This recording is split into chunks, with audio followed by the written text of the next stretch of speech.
let them go and have their crash somewhere else. Stick around. We'll be right back with that information.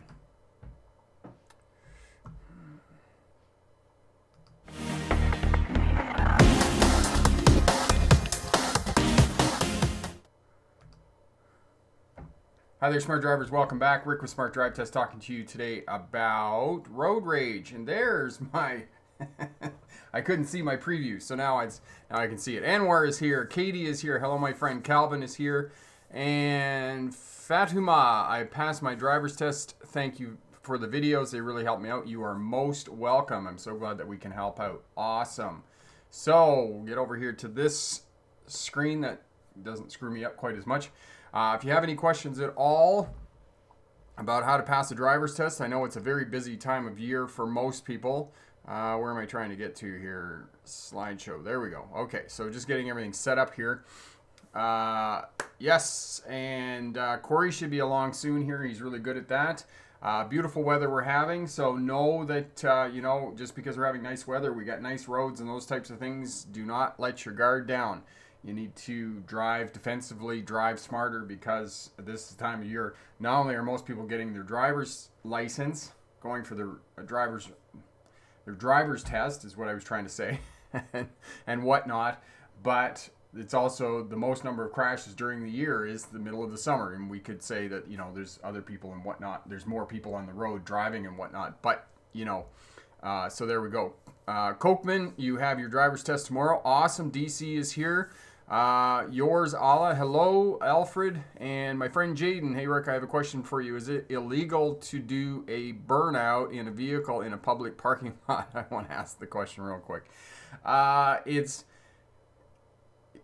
can't say that it's illegal to do a burnout, but it is illegal to cause public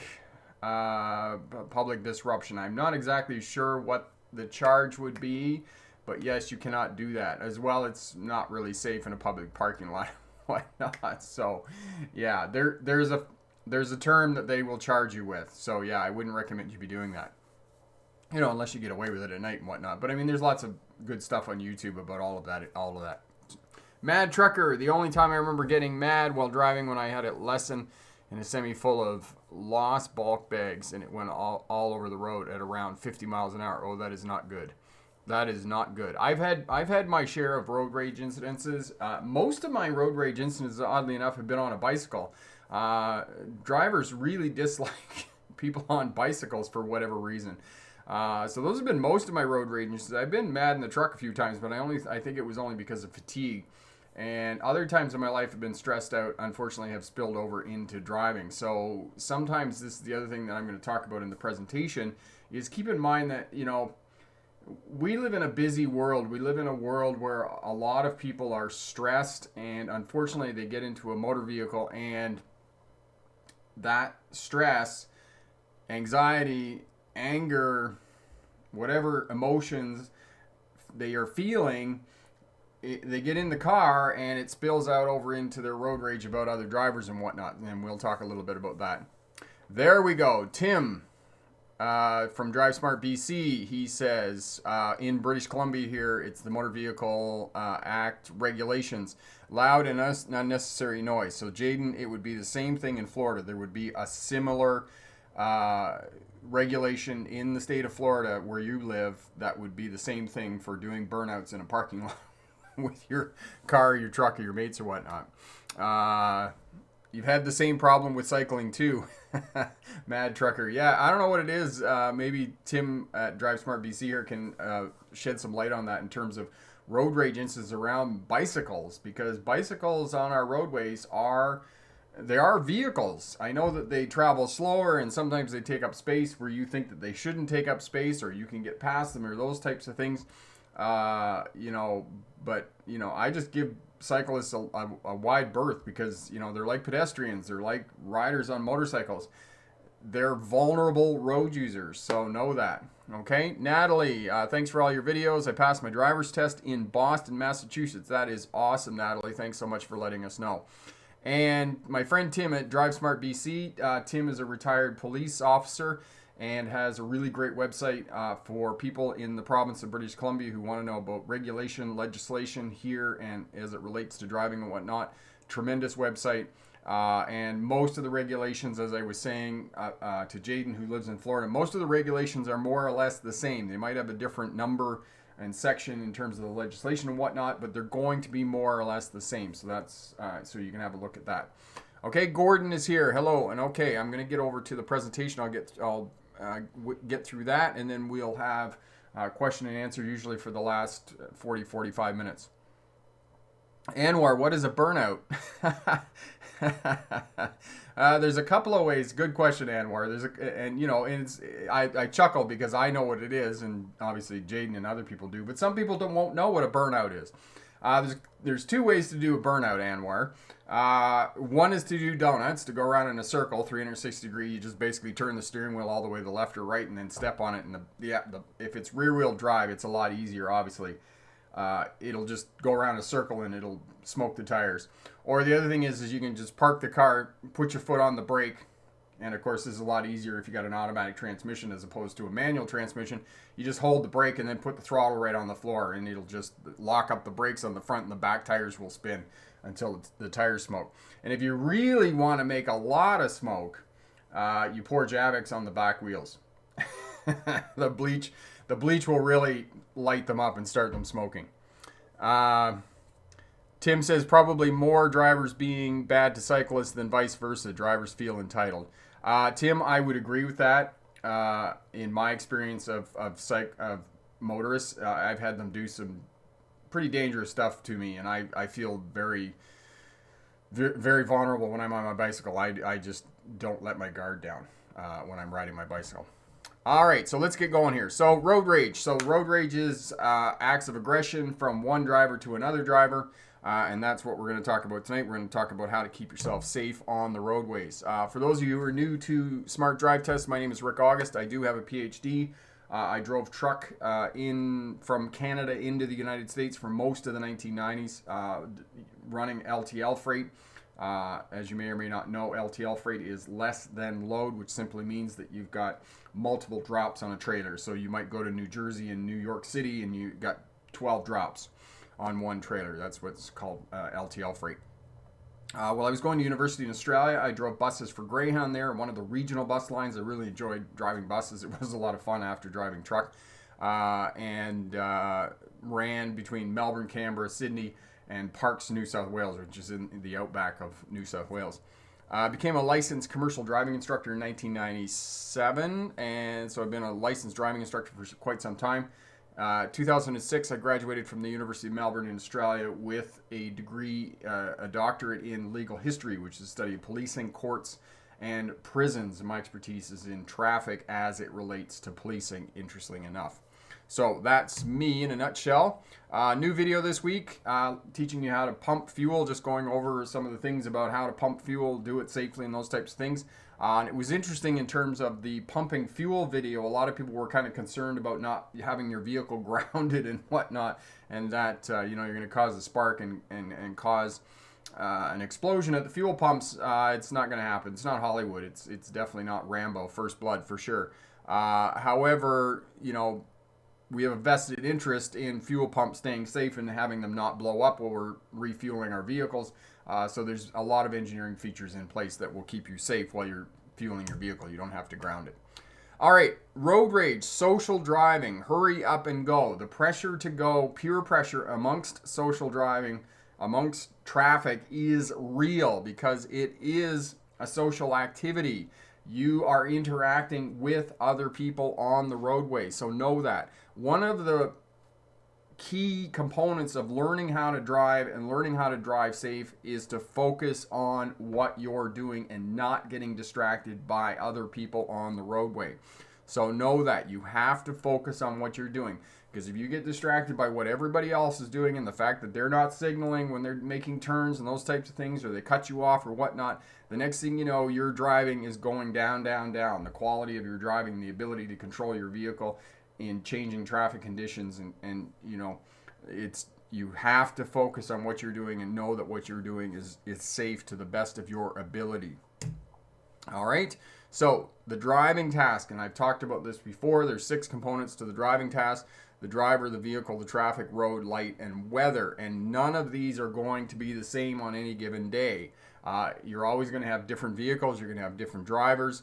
You're going to be on different roads. You're going to have different light and weather. So know that this is always in flux. And this is one of the reasons why driving is so challenging and so difficult, because it's always changing. And they're trying to make autonomous vehicles, but unfortunately Elon Musk's prediction that we were all going to have self-driving cars by this year has not come to fruition, and I don't foresee it coming to fruition in this century at all. So you can talk about that as well. And Corey, you can throw the video up on self-driving vehicles. I actually did a video on this a couple of years ago. It probably needs to be updated. So one of the things I want to talk to you about in terms of traffic crashes is that you are much more at risk of being involved in a traffic crash than you are, for example, of being attacked by a shark. However, the interesting part about that is that you are much more afraid of being attacked by a shark than you are being involved in a traffic crash. And when there are road rage incidences, you could potentially be involved in a crash. So this is the major, we're getting to the major end of the scale of road rage incidents that you could be involved in a crash.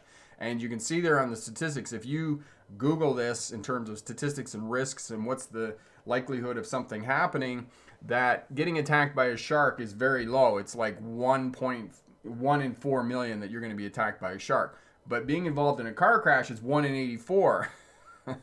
And terminal illness, stroke, and heart attack, well, the older you get in your life, the more it is. So know that you want to keep yourself safe. You don't want to get involved in a traffic crash, especially when it comes to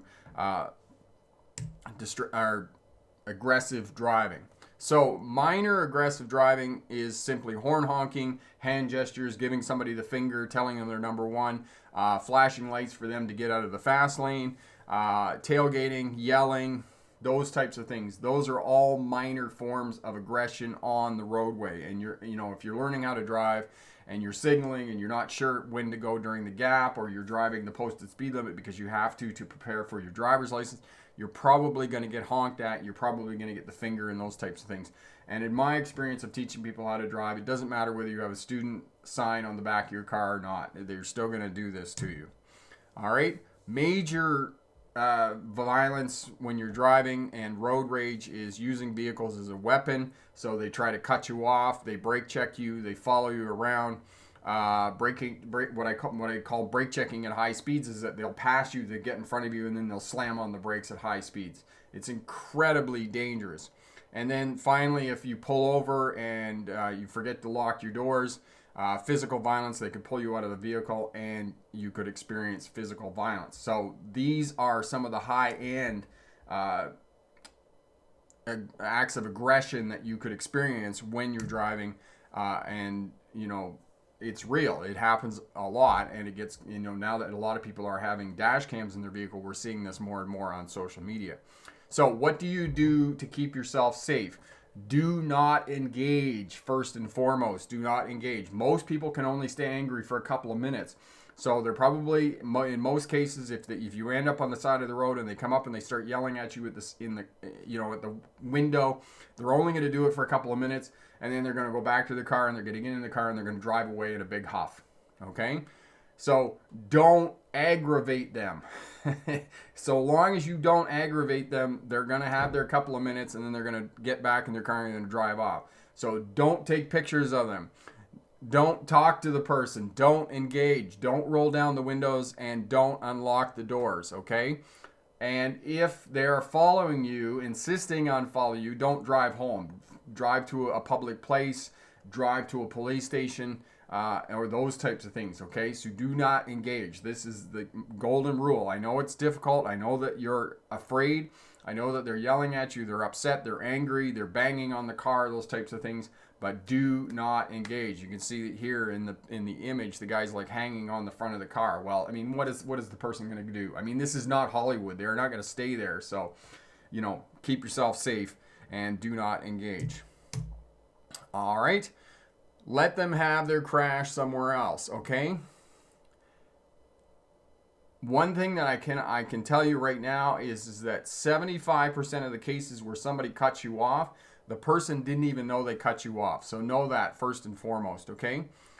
Are you a safety for all driver? You see somebody else doing wrong and you feel that you need to go off and chase them down and tell them what they did wrong. Maybe the person didn't even know what they did wrong, or they just made a mistake.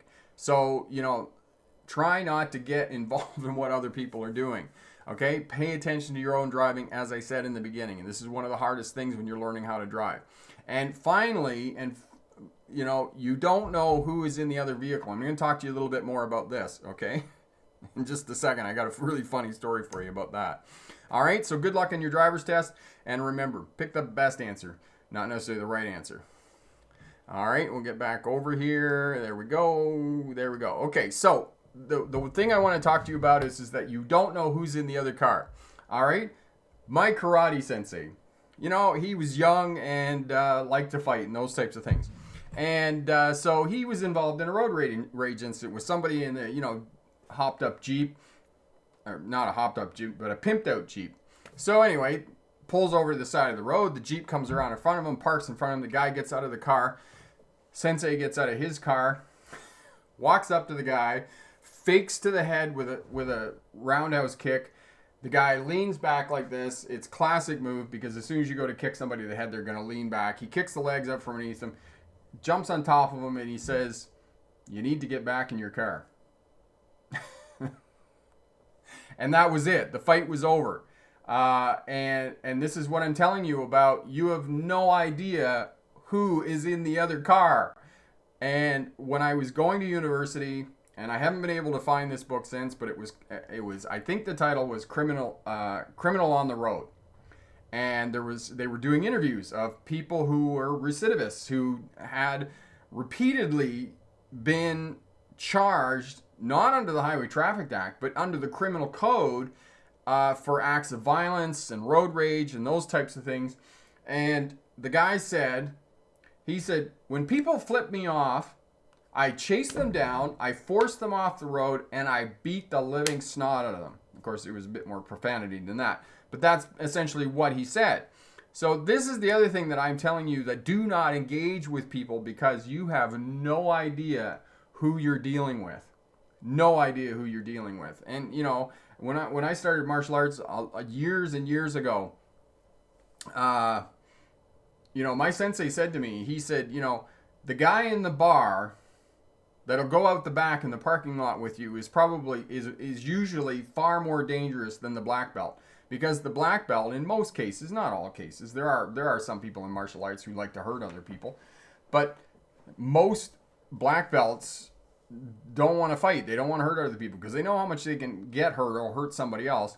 And my sensei said to me, he said, it's the person that'll go out to the parking lot in the bar that will have a go at you that is probably going to hurt you because they have no remorse about hurting somebody else. And this is what I'm saying about road rage incidences. You have no idea who you're up against. Who have no idea who that person is, and you have no idea what that person is capable of. And there's a couple of pictures there where the person just used their vehicle as a weapon.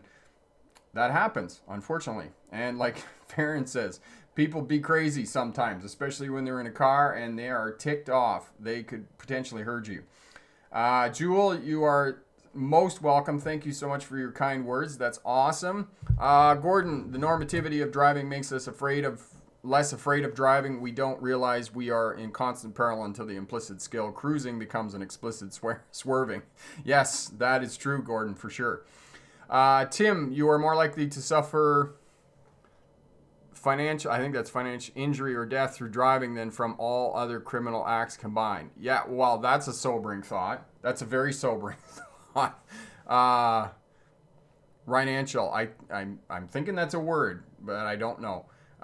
It's crazy, isn't it, Tim? It's just like, we are going to get hurt in a car crash. And the other sobering thought, and I mean, this is a verifiable fact, is in the 20th century, more people were killed, injured, and maimed in traffic crashes than all of the soldiers sent to war. So know that. It's just crazy how many people are hurt and injured in crashes. And, going back to what Gordon was saying, if we're involved in a traffic crash and we get injured, and we go to the hospital and we convalesce and then we get out of the hospital, we think nothing of getting back into a car and driving home. That's just part and parcel of our life. But if we had a shark attack, we'd think very seriously about getting back in the water. Or if we got hit by lightning on a golf course, probably be a long time before we went back, playing golf, or, riding a bicycle. We probably never ride a bicycle again in our lives. So, Joel says, yeah, thanks for your vids, Rick. People are crazy. Yeah, they are crazy when, and when they're driving. And, the other thing is that people are encased in this metal box. It's their personal space. It's the second most personal space we have next to our home. And we are at liberty to express our emotions. So, this stuff happens. Indigenous TV, I live in St. Louis. It's rated among the top in terms of worst drivers in the U.S. You do not want to have a road rage incident here. It will get you shot, no doubt about it. And yeah, exactly what Indigenous said. And that's one of the things that I didn't put up there, is you could potentially get shot. And I do have a video here on the channel about road rage. And a gentleman came on and he was in Detroit and he got shot during a road rage incident. And so that is another very real thing, that people will come out of the vehicle with weapons. So, as I said, you have no idea who you're dealing with. This is the thing. It's like better to err on the side of caution, because, okay. I want to hit them. And there's that funny scene from Fried Green Tomatoes. It's a very old movie, but it's she's going into the parking lot and she's about to park, and this car full of young women takes her spot, and she's just like, she loses it, and she just like takes her Volkswagen, and the young girls say to her, they say, we're just quicker and better looking than you. And so she just starts ramming them with her car. And she says, yeah, you may be quicker and better looking, but I got better insurance. If you haven't seen it, it's an excellent movie, Fried Green Tomatoes. Okay? Epic, appreciate your content in the northeastern United States, which includes NYPA, Connecticut, New York, and Massachusetts. Road rage incidents seem to be common to urban freeways and roadways. Some are of the substandard 50s era. Yes, indeed. And, it doesn't matter where you are in the world. They are there. And, in the few years ago, not very long ago, in the dark days of my life, when I was going through my divorce and I was trying to figure out what to do with two little kids, I was working in Kamloops, which is about an hour and 15 minutes away from Vernon, and I had to pick up my kids. And I was coming back, and just one thing went to another, and I was really late. And I come into the parking lot, and where I was supposed to pick my kids up, and I had to go around a U-turn because I come in the parking lot and I saw them over on the sidewalk. So I went around, and there's a van, and I come around, and there's a van right in the middle of the parking lot. Of course, I'm already stressed to the max. Like, I am just beside myself because, as I said, there was a lot of other stuff going on in my life at the time. And so the van is like right in the middle of the parking lot. I'm not sure what the guy was doing. I didn't really wait around to find out, but I just started banging on the horn. He gets out of the van. He comes over. He opens my door, and I had my hand on the steering wheel, and he put his hand on my arm. And I looked up at him and I said, mate, you need to take your hand off my arm. And that was it. He let go of my arm, slammed the door, said some things and whatever, called me a name or whatnot, and walked off, got back in his van and moved his van.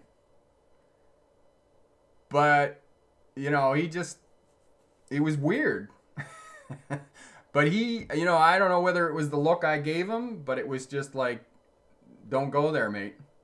So, like I said, you don't know who you're dealing with. Farron says she loves green fried tomatoes. That's awesome. Grace, throw more light on new driving test modalities. Okay, Grace, what are you talking about in terms of driving test modalities? Are you talking about shortened tests and closed circuit testing that's now happening because of COVID? Is that what you're asking me, Grace?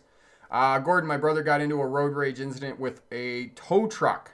He followed the tow truck in a BMW and was nearly killed when the tow truck attempted to back into him. He and his car could tinfoil. Yeah, exactly, Gordon. That's the thing, is you have no idea what these people are willing to do or capable of. And I was on the 401 when I was driving truck. This was in the 1990s. There was a truck in front of me, and I'm not sure what happened, but this car came past the truck, pulled in front of the truck, and then brake checked the truck. And for those of you who don't know what brake check is at high speeds, the vehicle that's or the driver that's upset with you will go past you, pull in front of you, and then hit the brakes and brake check you. And, you know, it could very well be that you run into the back of them, and then, you know, of course, it's open to legal interpretation about who was at fault. Are they going to be able to, we can, I mean, now in this day, when you plug into the box on your car, if there is a traffic crash, the black box will take a snapshot of the last 20, 30 seconds. It depends what kind of car you've got, but it will take a snapshot. All right. Anwar, Rick, did you say you are divorced? I saw you with your kids last time. Yes, Anwar, I am divorced. I'm a single dad. I've been a single dad for almost 5 years now. So, yeah. Farron, Rick, you made him poop his pants, so he had to go and change his pants. I'm not sure about that, but I think he knew not to mess with me. Mad Trucker, what are my views on driverless vehicles? Mad Trucker, they're not coming anytime soon. They're not. Well, I don't think we'll see them in this century. Okay, and Corey put up the video there. I think if you just scroll back up through the comments, Mad Trucker, you'll figure out why. I mean, here's just one of the points that I make. Okay, I have a computer. I have a very high-end computer, and it still messes up. But there's no consequences when my computer messes up. But when the computer in my self-driving car messes up, it's like the crash in 2015, the Tesla crash, that they said it was the driver's fault because there were no less than 7 warnings for the driver to put his hands back on the steering wheel, but couldn't see, the sensors in the vehicle couldn't see the side of the semi-truck and drove into the side of the semi-truck. So if personal computers are not flawless at this point, how can we possibly think that a computer in a car is going to be flawless? So that's one of my thinkings around all of that. Tim, that's why you have dash cams. Yes, and exactly what Tim's saying is that now dash cams are becoming much more prolific within traffic. And in combination with dash cams, if people have dash cams, or people have the black box in their vehicle, which also can give a certain amount of information to courts and other authorities who are investigating the crash. Because I know, me personally, it's not reasons of being in a crash or those types of things for me running my dash cam. For me, running my dash cam is because of my channel, right? I use it for B-roll, so that's why I run a dash cam all the time. Indigenous, if police officers have to approach cars during a traffic stop with the very least the hand on their gun, then regular citizens should never ever approach a car unless you're ready for action. I can't agree more, Indigenous. And a friend of mine, I don't know whether anybody else knows about this who's watching now or watching on the replay, the police officer that just recently got shot, where he went up to the window and the guy just the driver just pulled the gun out and just shot him. He was standing. The officer was following procedure. Really awful situations where this stuff happens. Gordon, the Vanover probably felt bad because you showed non-aggression or you were in a trance of subconscious anger, which overwhelmed the thug. That's a possibility. But I didn't get out of the vehicle to meet him, and but lots of things could have happened. It could have gone a lot of ways, but, basically just kept my cool. John, hey Rick, what is your stance on front rear dash cams? John, I think dash cams are good. It depends what you want it for. I mean, as I've said before in other live streams, dash cams can be a double-edged sword. They can either work for you or work against you, because nobody is a flawless driver. Even myself, I make mistakes. And, if it results in a traffic crash and they get a warrant to seize the dash cam footage, then, that dash cam footage potentially could be used against you in a court of law. So, as I said, use them with some caution if that's what you're using them for, is to protect yourself, because they might not always protect you. So just know that. Grace, exactly. The new rules, heard they are no longer doing road tests again because of COVID. Grace, I haven't heard anything yet about them canceling driver's tests anywhere, but there's a list. Go over to the Smart Drive Test website, click up in the right-hand corner. It has a list, and I'll update this here this week, about shortened tests and closed circuit parking lot tests. If they're doing closed circuit parking lot tests, they're of one of two kinds. One is they're just getting you to do slow speed maneuvers, 3-point turns, parallel parking, backing into a parking space, or they have like a mini course setup where they have stop signs and those types of things, and they get you to do left and right turns within the parking lot or whatnot. The other type of test is a shortened driver's test, so it's only 10 or 15 minutes. And they get in the vehicle. You have to bring a mask. You have to wear gloves. The driving examiner is going to put a plastic cover on your seat. They're going to sanitize. They're going to wear face mask, gloves, all those types of things. So those are the two types of potentially kinds of driver's tests that you could be asked to do. Where are you taking your driver's test, Grace? Tim says he's glad that he's retired. Yes, and I can understand that, because that's pretty high risk when you're pulling over vehicles on the side of the road and not sure what you're up against. Epic, Rick, what do you think of Elon Musk trying to get level 5 autonomous cars by the end of the year? There's still going to be problems even on urban roads where they can cause road crashes. Epic, the transition from, drivers driving cars to autonomous vehicles, that transition from this to this is dangerous. Anytime that you think you have a somewhat autonomous vehicle and the driver can get in the vehicle and they're not paying attention, it's dangerous, because there's no way that a driver can come back into the driving situation fast enough to look out, assess the situation, and create to take evasive action to avoid the crash. So in the transition period from the driver driving the car to fully autonomous, this transition, however long this transition is, it's dangerous. And thinking that by the end of the year he's going to have level 5 autonomous vehicles on the road, that's simply not going to happen. It's not going to happen. Okay. Gordon, is it absolute pie in the sky? They are way below ethical standards unless the roads are reformatted. If the roads are reformatted, then neighborhoods would have to be overhauled for all. Yeah. All right. And Corey's put up the playlist for the videos for COVID-19. So have a look at that, and that will, Grace, give you all of the information that you want about shortened tests and closed circuit testing, and the different states and what they're doing in those states and provinces. Gordon, I don't think we will ever see self-driving cars. They're invalidated by their lack of masculine aesthetics, let alone the lack of dexterity an AI, artificial intelligence bot has. Yeah, Gordon, there's definitely that. There's, because there's heaps, you could write a PhD dissertation on that. Absolutely. People like driving. People like what driving does for them. It empowers them. And, what about all the people who are like my brother, who's a huge petrol head, right? Loves his Trans Am with his 455 4-barrel and a dual header exhaust and the sound of it and those types of things. Or the smart driver that left a comment today that he likes downshifting in his BMW because he loves the sound of the motor. What about all of those people that just like driving? I mean, I like driving. So, you're going to be up against that facet of society too. And it'll be interesting to see how all of this plays out, because if they do start having success with autonomous vehicles,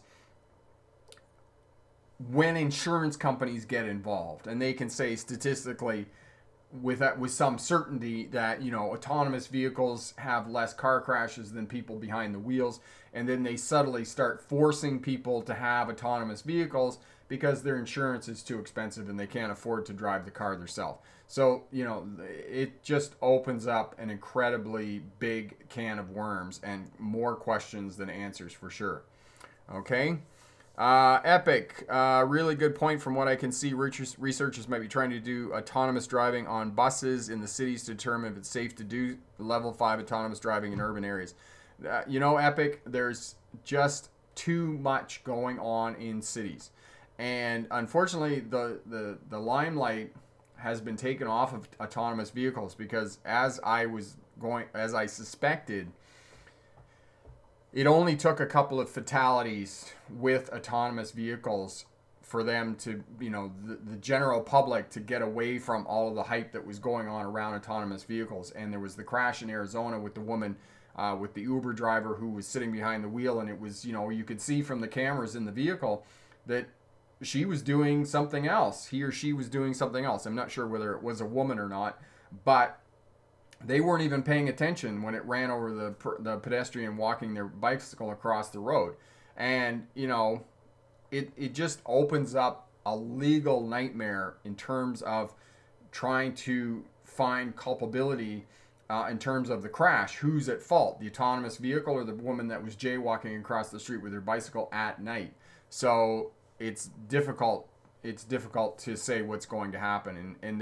And in my mind, there just isn't the public support for autonomous vehicles. I mean, I would love to think that I could get in my car and just say, oh, go here, and I could do whatever I wanted to do in my car. But it's going to be a very long time before I trust a computer in a car. I don't even trust my desktop computer, let alone a computer in the car, where there's consequences of me crashing or being involved in a crash on the roadway. That's something completely different. Con, sir, I have a question regarding car. I have a car, but I am very much scared to drive. How to overcome the fear? Okay, Con, are you working towards your driver's license, or do you have your driver's license and you just want to get driving?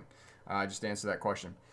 Grace, I'm based in Maryland, so I wish to take the test in Largo. Okay, so Grace, Maryland is doing closed circuit testing, and there is a backlog for the mandatory driver training that you have to take there in the state of Maryland. Grace, have you already done your mandatory training that you're doing there in the state of Maryland? Let me know that. Gordon, aesthetics play a big role in the culture of trucking. I could write a philosophical essay on it. In fact, I will. You're right about that, Gordon, that's for sure. Let us take a hypothetical example. Tight parking lot on a Saturday, seaside resort, teeming with children racing around. No way is that ethical. Yeah, and this is the thing, Gordon, is that the vehicles, you know, they just cannot deal with that dynamic of a situation in terms of traffic. And here's something else that I did not know. You know, that computers can be programmed to play chess and play chess at an incredibly high level. However, and I don't know whether this is true, I haven't verified this fact, but it was said to me that they are unable to program computers to be able to play Dungeons and Dragons, because Dungeons and Dragons is a dynamic game with the rules always changing. Whereas chess is a static game. It's played on a board with, you know, each character only being able to make certain kinds of moves. So they can program a computer to play chess, but they can't program a computer to play Dungeons and Dragons. So this, when I look at traffic, it's the same thing. I think to myself, well, if it can't play Dungeons and Dragons, it certainly can't maneuver a vehicle safely through city traffic. So, you know, as I said, I think it's going to be a very, very long time before this happens. Indigenous, no amount of artificial intelligence can supersede good old-fashioned human intuition and experience, especially when it comes to driving. Yes, for sure. Tice Mall, I didn't say that right. I'm sorry. How are you? Tuning in from Ottawa. Awesome. There was another point I was going to make about autonomous vehicles. Right. 3 or 4 years ago, I was approached by a company, a startup company, that was going to build computers that would retrofit all vehicles back to 2012 to be self-driving autonomous vehicles. And I thought about this for a while. I thought about it for a couple of weeks actually, and I declined working with this company. And the reason I declined was that they believed that driving was predictable. They believed that you could simulate just about any traffic experience on the roadway. What I came up with, and the reason that I declined working for this company, the startup company, was that we go back to the driving task. Driver, vehicle, traffic, the road, light, and weather. Those 6 factors. And if you take any section of roadway at any given time, you can never replicate the vehicles that are on that roadway, and B, the drivers that are on that vehicle. So you can never, ever, ever replicate completely the circumstances that led to whatever traffic crash happened in that section of roadway. And that was the very reason that I declined to get involved with this startup company, because I just am convinced and believe that there's no way that you can create artificial intelligence that can deal with that level of complexity at any given time. It's going to be people who are going to be able to do that, especially in the foreseeable future anyway. Bobby, my road test in Kelowna is estimated to be in November. My driving instructor told me that I only have to work on the parking aspects of the test. He told me if I overcome that and fear, I should be okay to pass the driver's test. The thing I have the most trouble with is parallel parking. All right. Well, Bobby, I would just recommend that you just work on the parallel parking. The other thing you can do, Bobby, and Corey will put up the video for you, is driving for beginners, getting some pylons and forward maneuvers, backward maneuvers, forward figure eights, reverse figure eights, those kinds of things. Just revisit those fundamentals again. And you might find that getting a bit higher mastery of the primary controls and learning where your vehicle is in space and place will help you out with the parallel parking. So if you do those other things first, then you're going to come back to the parallel parking. You'll find it's easier. Also, if you do the other slow speed maneuvers as well, 3-point turn in a parking lot, that's part of the COVID playlist. You just scroll back up to the comments there. Corey put that up for you. So parallel parking, or not parallel parking, 3-point turn in a parking lot. For others, they're going to call it K-turn or Y-turn. It's confusing. Everybody calls it something different. Backing into a parking space and then forward along pylons and then straight line backing. All of that will improve your driving, your slow speed maneuvers, and help you to do your parallel parking better. Okay? People are unpredictable. DC, yes, people are unpredictable. But for the most part, traffic is predictable, and you can put in smart habits, smart driving techniques and skills that will allow you to be a defensive driver and keep yourself out of trouble. Jaden Nierig, you missed my story about the road rage incident I have occurred before I did not have a driver's license. Where is it? Jaden, you're right. I did miss it. All right, I'll see if I can find it here. Jaden.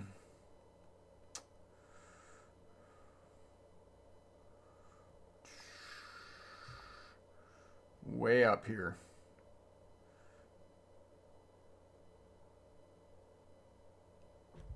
I don't see it, Jaden. Did it come through, or can you just post it, just copy and paste it and stick it in again?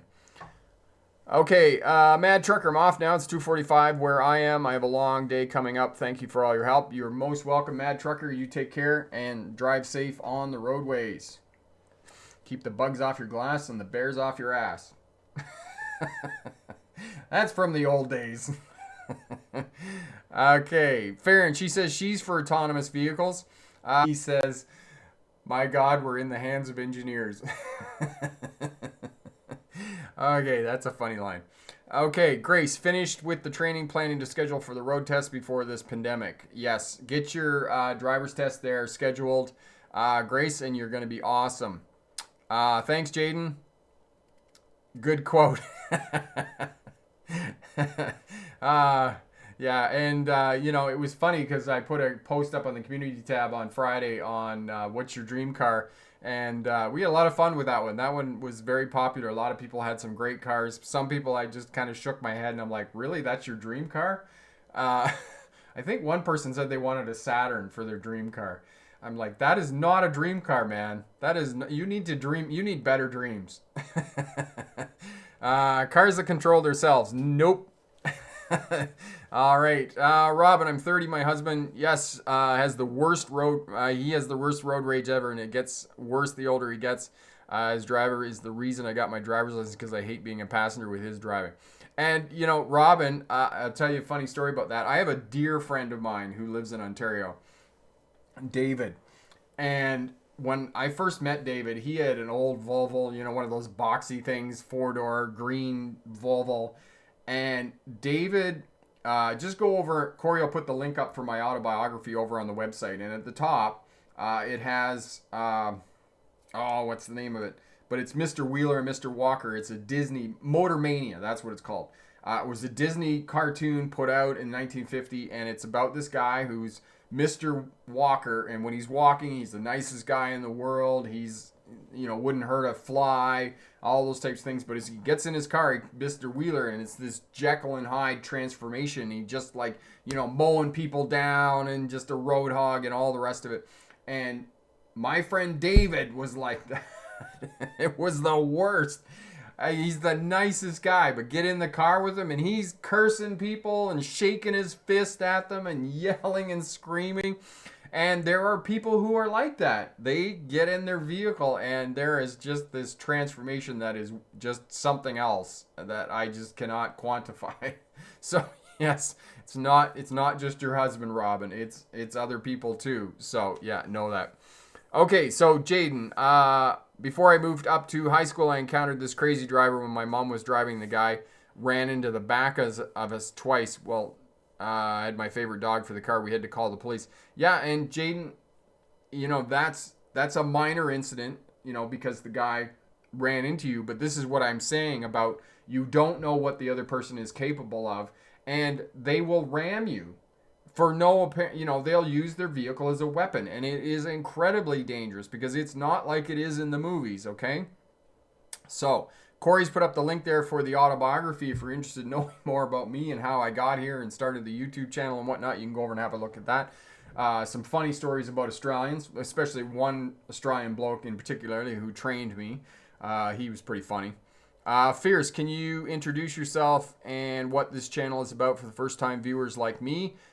Fierce Jaws, Smart Drive Test is a channel that helps you to pass a driver's test and be a smarter driver. So we help both brand new drivers to get a driver's license, veteran drivers to be smarter drivers and to drive defensively, and CDL drivers to start a career as a truck or bus driver. So that's essentially what the channel is about. If you have any questions about driving, getting a driver's license, we can help you with all of that.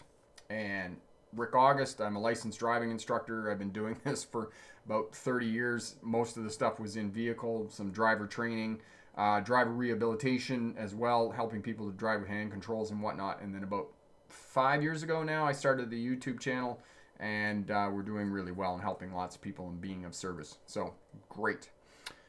And Tim, you're off to dinner. Awesome. Have a great dinner, Tim, and thank you for tuning in and helping out. Always a pleasure.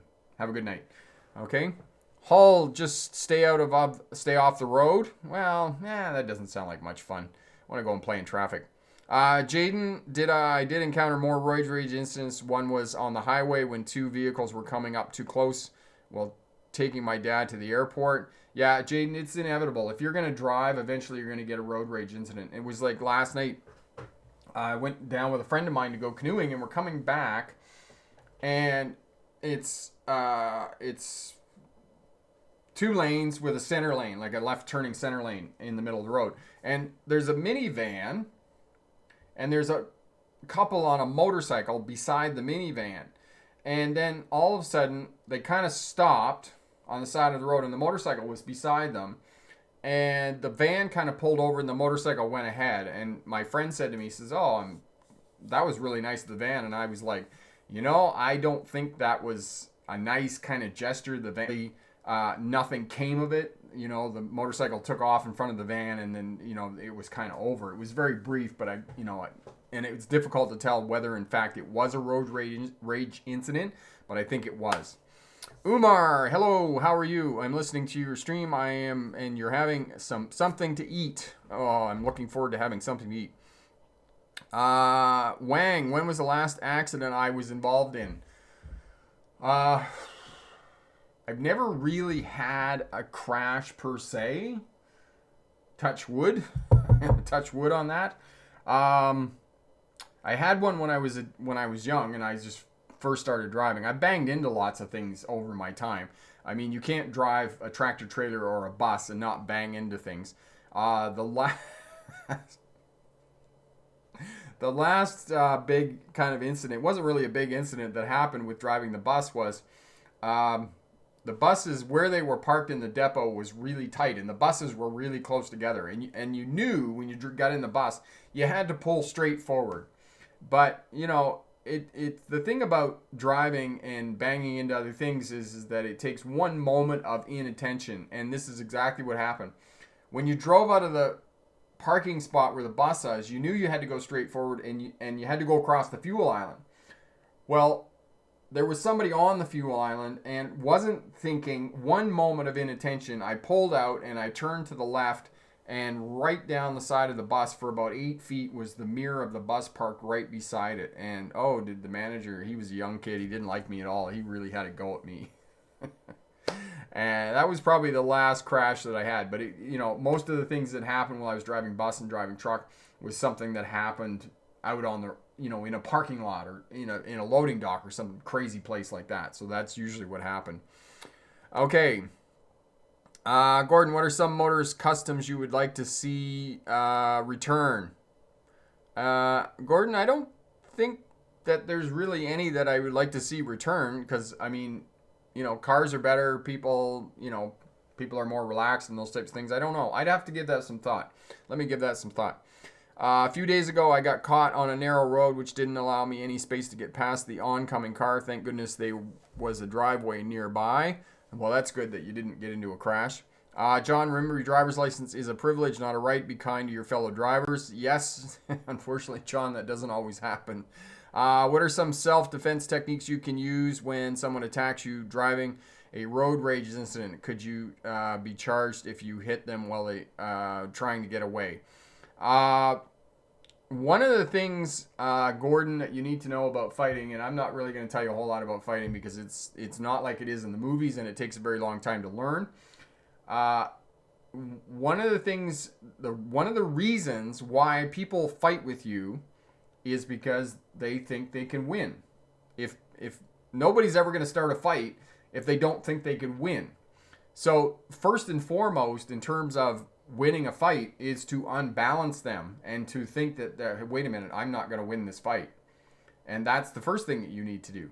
And the other thing that I would, and just dismissing all of that in terms of martial arts, the first thing I would say to you in terms of fighting with anybody is don't fight with them.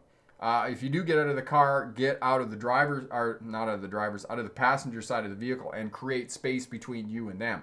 There's in terms of martial arts, there's a lot of similarities between driving defensively and keeping yourself safe in terms of martial arts so you don't get hit or taken down. And it's about creating space between you and your opponent and figuring out range between you and your opponent. So it's the same thing. So, but I'll tell you one thing. One of the things that we learned in karate very early on is that most people who are bigger than you are going to lean over you. They're going to lean forward. And you basically just take the palms of your hands and up and into their chest, and most of the time you're going to dump them on their bum. So that's one of the things you can do. Okay, 5150. I have my test this Saturday coming up. Wish me luck. Good luck on that. Wang. Any funny stories of when you have been pulled over by cops, Rick? Man, I was telling somebody this week about funny stories about me being pulled over by cops. Grace, Rick, thanks, but I'm not really used to three-point turning. Okay, Grace, you're going to have to know how to do three-point turns for the purposes of your driver's test, so make sure you know how to do that. And again, go back up to the COVID playlist there, and I go through that for you step by step in terms of three-point turns. Wang, funny stories about... Okay, so... got pulled over in Pennsylvania because, as you know, in big trucks, you're not allowed to be out in the third lane. And somehow I got pushed out into the third lane, and the guy pulled the Pennsylvania state trooper pulled me over.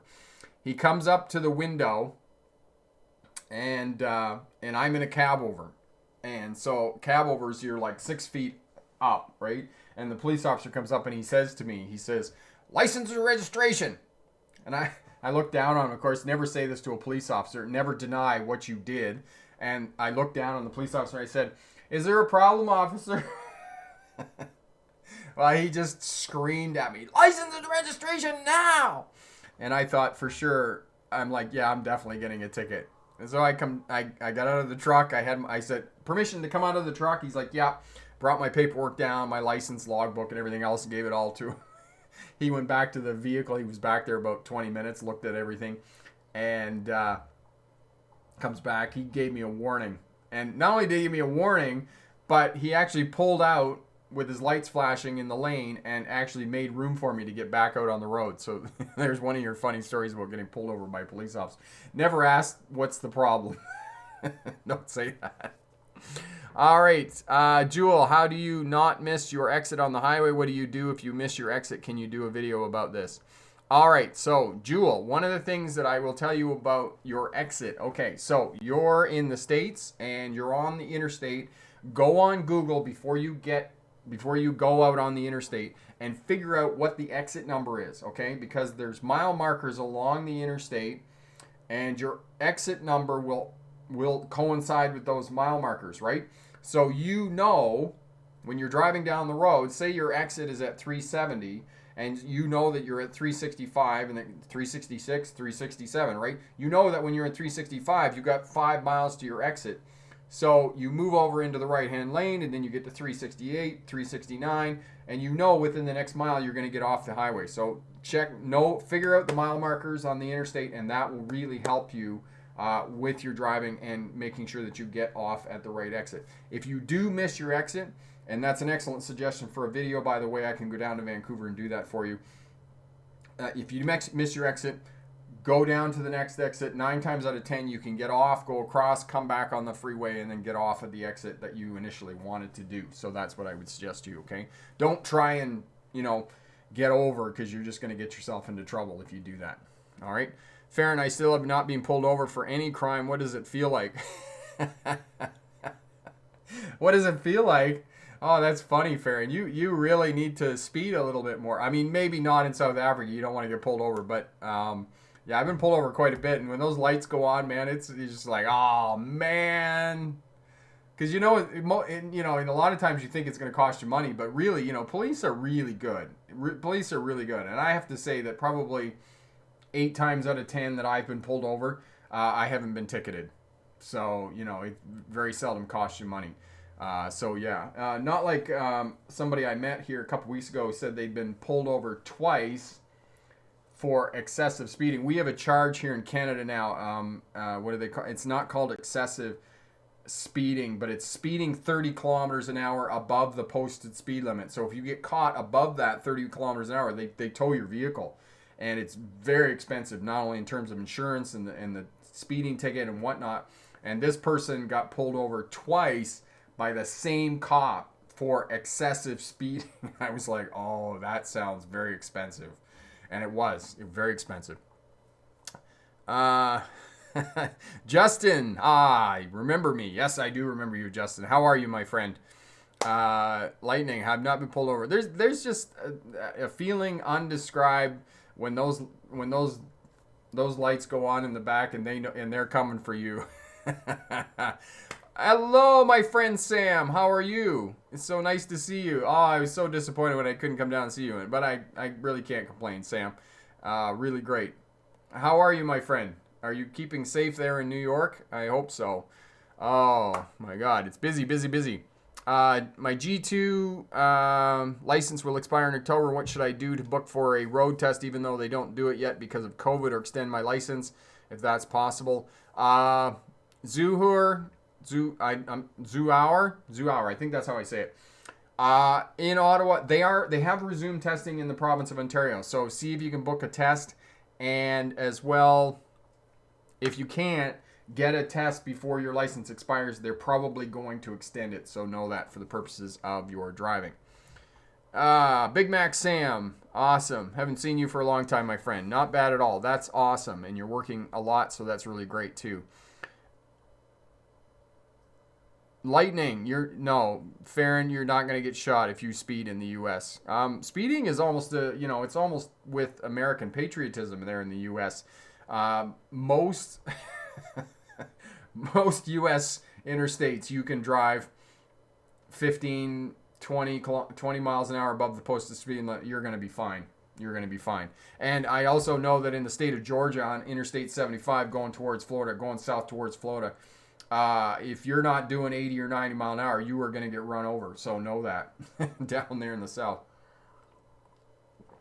Okay, Gordon, everything is all booked up until January. Yeah, so they're extending G2s, correct. Okay, so that's what they're going to do, Zur. They're going to extend your license. If you can't get a driver's test before your license expires, they're going to extend your license. Naramata, can you get pulled over for driving under the posted speed limit in BC? Yes, you can. So please, at minimum, do the speed limit, okay? Because otherwise you're going to be too unpredictable, and you increase your chances of being involved in a crash. All right, Jewel, you're most welcome. Always happy that we can help. So hit that thumbs up button before you take off. If you're watching on the replay, hit the thumbs up button as well. And if you have any questions at all, leave us a comment. I'm working hard to get through the comments and try and keeping up every day. It's a big task, but I'm doing what I can to help you with your license and those types of things. So thanks very much for great live stream. Thanks for all your questions. Again, hit the thumbs up button, and good luck on your driver's test. And remember, pick the best answer, not necessarily the right answer. Have a great night. Bye now.